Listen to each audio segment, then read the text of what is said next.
Hoje, 19 de setembro de 2021, completando 100 anos de Paulo Freire, deste grande estadista, deste grande educador. E eu queria humildemente dar aqui um pequeno testemunho sobre esse grande brasileiro. Tive o prazer e a satisfação de conhecê-lo através da sua obra, não tão profundamente, pois não sou um estudioso profundo de Paulo Freire, mas conheci a sua obra Pedagogia do Oprimido, quando fazia faculdade de filosofia aqui em Muriaé, na FASM, Faculdade Santa Marcelina.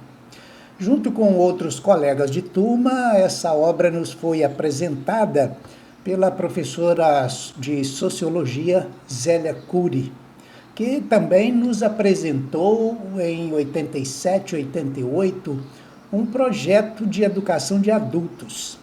E fui um dos que abraçaram esta proposta. Subíamos o bairro Santa Terezinha toda noite, uma vez por semana, no Centro Social Urbano. Nós reuníamos e trabalhávamos com alfabetização de adultos. Muitos desses adultos daquela época que eram trabalhadores do matadouro municipal, que naquela época, como disse 87, 88, ainda existia o matadouro dentro da cidade.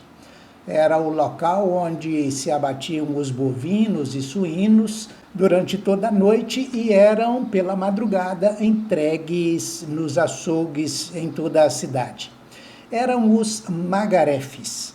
Muitos nem conhecem essa denominação de profissão, mas são os magarefes que cuidam dessa parte da matança, do desossar, do esquartejar os animais.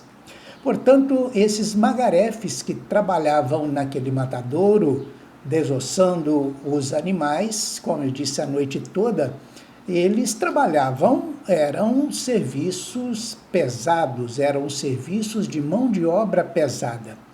E eles, com suas esposas, com outras pessoas de suas famílias, alguns amigos, eram os principais participantes do projeto de alfabetização de adultos a partir da pedagogia Paulo Freire. Lembro bem da alegria e da satisfação que tinham quando descobriam como se escrevia, por exemplo, a palavra faca. Um objeto que eles manuseavam todos os dias, mas não tinham conhecimento de como se escrevia. A partir do momento em que conheceu o som de FA, CA e as sílabas FA e K, e puderam então juntá-las em uma palavra, e a exemplo também da palavra casa, boi, vaca, lápis, giz, tijolo, juntando essas sílabas todas, formando essas palavras para colocar no papel, a alegria era geral.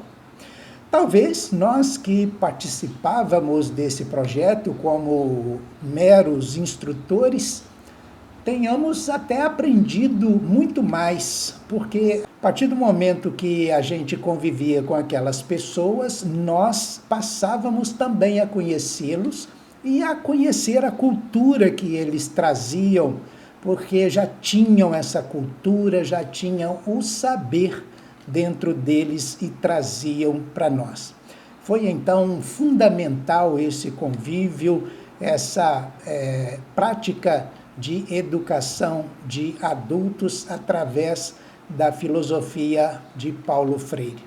E lembro bem que a dificuldade maior que tiveram na época para escreverem no caderno era com o controle motor, uma vez que são trabalhadores braçais, manuseadores de facas, de serras, ferramentas pesadas para serrar grandes ossos, eles tinham as mãos mais duras, as articulações com mais dificuldades para segurar o lápis, que é um objeto muito fino para eles.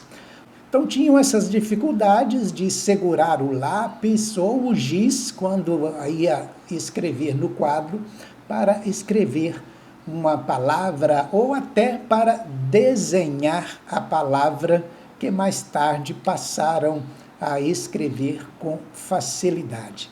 Claro, isso sem contar a alegria de escrever pela primeira vez o próprio nome.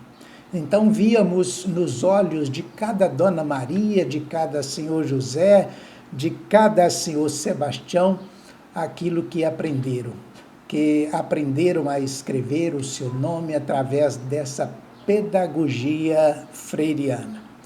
Viva Paulo Freire neste dia, viva os seus 100 anos. Orgulho de ter feito um pouquinho, o mínimo, para que outros pudessem aprender a escrever. Porque o saber, a cultura, eles já tinham, já traziam consigo para compartilhar conosco. Mais uma vez, viva Paulo Freire, viva o seu legado.